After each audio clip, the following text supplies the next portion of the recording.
Assalamualaikum warahmatullahi wabarakatuh. Saya Gusti Saputra dari Teknik Sipil Fakultas Teknik Universitas Riau akan mempresentasikan mengenai studi kasus penanggulangan banjir. Definisi banjir. Banjir adalah keadaan di mana suatu daerah tergenang oleh air dalam jumlah yang besar.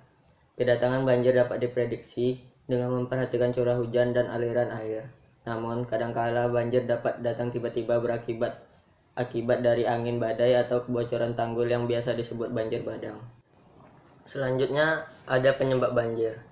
Penyebab banjir yang biasanya sering kita jumpai adalah 1. Penebangan hutan. Kita sama-sama tahu bahwa gundulnya hutan berarti pohon berkurang. Akar pohon yang berfungsi sebagai penyerap air juga hilang, sehingga akan lebih terjadinya banjir. 2. Sampah yang sembarangan dibuang di sungai membuat alirannya mampet.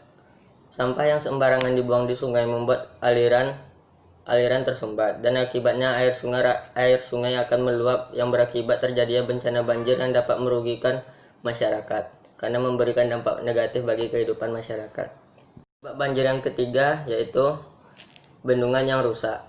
Bendungan adalah blok buatan yang dipasang untuk menahan air yang mengalir dari dataran tinggi. Daya dari air digunakan untuk pembangkit listrik. Tetapi bila terjadi banyak air yang tertahan di bendungan dan menyebabkan bendungan rusak dan air meluap. Yang keempat, sungai meluap.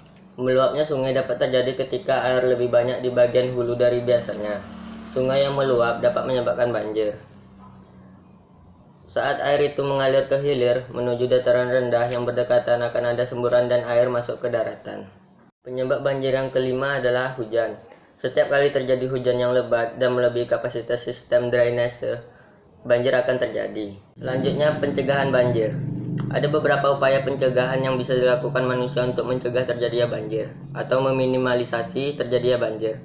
Beberapa upaya yang dapat dilakukan manusia untuk mencegah terjadinya banjir adalah sebagai berikut. 1. Membuang sampah pada tempatnya. Cara yang paling mudah dan sederhana yang bisa kita lakukan sebagai upaya pencegahan banjir adalah membuang sampah pada tempatnya. Meskipun cara ini tergolong berperan sedikit, namun apabila dilakukan oleh banyak orang dan dilakukan secara konsisten, maka akan mendatangkan perubahan yang begitu besar. Yang kedua, rajin membersihkan saluran air. Untuk mencegah banjir, upaya yang bisa kita lakukan adalah rajin membersihkan saluran air. Saluran air merupakan hal yang sangat penting untuk mencegah terjadinya banjir. Saluran air yang baik akan mampu mengalirkan air hingga bermuara ke laut, sehingga ketika hujan lebat yang ada di permukaan tidak akan meluap-meluap kemana-mana, melainkan akan mengalir ke aliran laut. Yang keempat, menanam pohon di sekitar. Banjir dapat dicegah salah satunya dengan cara menanam pepohonan di lingkungan sekitar. Kita bisa mulai dengan di sekitar rumah kita. Yang selanjutnya, melestarikan hutan. Hutan merupakan paru-paru dunia. Dikatakan sebagai paru-paru dunia karena hutan terdiri atas banyak pohon. Kita tahu bahwa pepohonan dapat menghasilkan oksigen ketika melakukan fotosintesis di siang hari. Selanjutnya, membuat sumur resapan. Sumur resapan merupakan salah satu upaya untuk mencegah terjadinya banjir. Yang dinamakan sumur resapan adalah sarana untuk penampungan air hujan dan meresapkannya ke dalam tanah. Selanjutnya, pengadaan green open space. Pengadaan green open space atau kawasan terbuka hijau juga kita lakukan sebagai upaya pencegahan terhadap banjir. Selanjutnya, penanggulangan banjir. Yang pertama dilakukan untuk penanggulangan banjir, pastikan selokan atau sungai di lingkungan rumah bersih. Jika masih banyak sampah, buatlah perkumpulan untuk bergotong royong membersihkan selokan karena hal tersebut adalah untuk kenyamanan bersama. Yang kedua, banyaknya pengundulan hutan juga salah satu sebabnya. Mereboisasi tanaman dapat membantu mencegah banjir karena dapat membantu penyerapan air dengan cepat. Yang ketiga, hindari membangun rumah di sekitar sungai karena hal tersebut dapat membuat jalan sungai menjadi sempit dan membuat sampah-sampah jatuh ke sungai. Yang keempat, berhenti membuang sampah sembarangan seperti ke sungai atau ke kali karena bisa menjadi penyebab sungai meluap. Yang kelima, membuat tanggul di sungai untuk meminimalisir luapan air. Yang keenam, membuat sumur buatan untuk dapat menyedot air dengan cepat, apalagi untuk di daerah rawan banjir seperti daerah perkotaan. Hal ini dapat menjadi solusinya. Penyelenggaraan penanggulangan bencana pada tahap pasca bencana.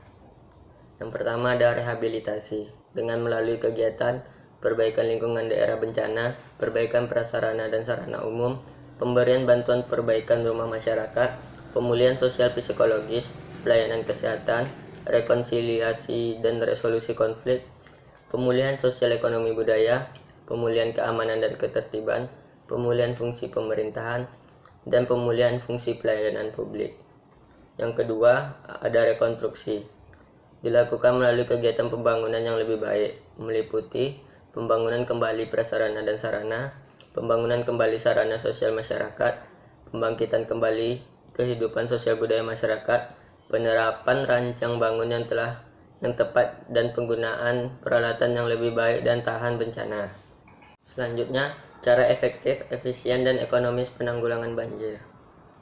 Yang pertama, efektif. Efektif berarti menanggulangi banjir dengan hasil yang sesuai dengan tujuan seperti yang telah ditetapkan. Yang kedua, efisien. Efisien berarti menanggulangi dengan tepat atau sesuai untuk hasil yang sesuai dengan tidak membuang-buang waktu, biaya, dan tenaga. Yang ketiga, ekonomis. Ekonomis berarti menanggulangi banjir dengan waktu dan biaya yang lebih hemat, sesuai dengan yang dibutuhkan. Langkah-langkah dalam penanggulangan banjir. Pertama, siklus penanggulangan banjir. Penanggulangan banjir dilakukan secara bertahap, dari pencegahan sebelum banjir, penanganan saat banjir, dan pemulihan setelah banjir. Tahapan tersebut berada dalam suatu siklus kegiatan penanggulangan banjir yang berkesinambungan, yang mencangkup beberapa jenis kegiatan. Kegiatan penanggulangan banjir mengikuti suatu siklus yang mulai dari banjir, kemudian mengkaji sebagai masukan untuk pencegahan sebelum bencana banjir terjadi kembali. Yang kedua, kebijakan dan program dalam penanggulangan banjir. Dalam rangka mengurangi dampak banjir, telah disusun berbagai kebijakan dan program penanggulangan, baik yang bersifat pencegahan, penanganan, maupun pemulihan. Pada tahap prabencana dilakukan 1. Membuat peta rawan bencana. 2. Membuat, meningkatkan, memperbaiki atau normalisasi dan memelihara sungai. Yang ketiga, menyusun peraturan dan menertibkan daerah bantaran sungai. Yang keempat, membuat peta daerah genangan banjir. Yang kelima, sosialisasi dan pelatihan prosedur tetap penanggulangan banjir. Yang keenam, menegakkan hukum terhadap pelanggaran pengelolaan daerah aliran sungai. Yang ketiga, kebijakan dan program pada tahap ketika dan sesudah bencana. Kebijakan dan program pada tahap ketika terjadi bencana serupa 1. Pemberitahuan dini kepada masyarakat tentang kondisi cuaca. 2. Menempatkan petugas pada pos-pos pengamatan. Yang ketiga, menyiapkan sarana penanggulangan terhadap bahan banjiran. Yang keempat, mengevakuasi dan mengungsikan penduduk ke daerah aman, sesuai yang telah direncanakan dengan memanfaatkan seluruh komponen masyarakat, TNI, Polri, Satlak, BPB, Satkorlak, PBP, Badan SAR, dan Karang Taruna. Alat-alat praktis dalam penanggulangan banjir. Yang pertama ada watergate atau gerbang air. Watergate atau gerbang air merupakan alat yang terbuat dari PVC yang digunakan untuk mengendalikan banjir dengan cara menahan air yang masuk dengan memanfaatkan tekanan air yang datang untuk menstabilkan tekanan air banjir. Yang kedua, ada WIP, Water Inflated Property Protector. Merupakan sebuah tabung panjang dengan struktur penyanggal internal yang dibuat dari polister berlapis vinil panjang hingga 150 kaki atau sekitar 45 meter dan tahan lama. Yang ketiga ada quick dams. Alat praktis kedua yang dapat digunakan dalam menangani banjir yaitu quick dams. Prinsip kerja alat ini sama dengan whip ataupun karung-karung pasir pada umumnya. Namun bahan yang digunakan dalam quick dams merupakan bahan-bahan ramah lingkungan. Yang keempat ada Aquabex Float Door. Aquabex Float Door yaitu alat yang dipasang di depan rumah atau bangunan komersil lainnya untuk mencegah air masuk ke dalam rumah atau masuk ke dalam bangunan komersil tersebut. Sekian dari saya presentasi mengenai penanggulangan bencana banjir. Lebih dan kurang saya mohon maaf. Wabillahi taufiq wal hidayah. Assalamualaikum warahmatullahi wabarakatuh.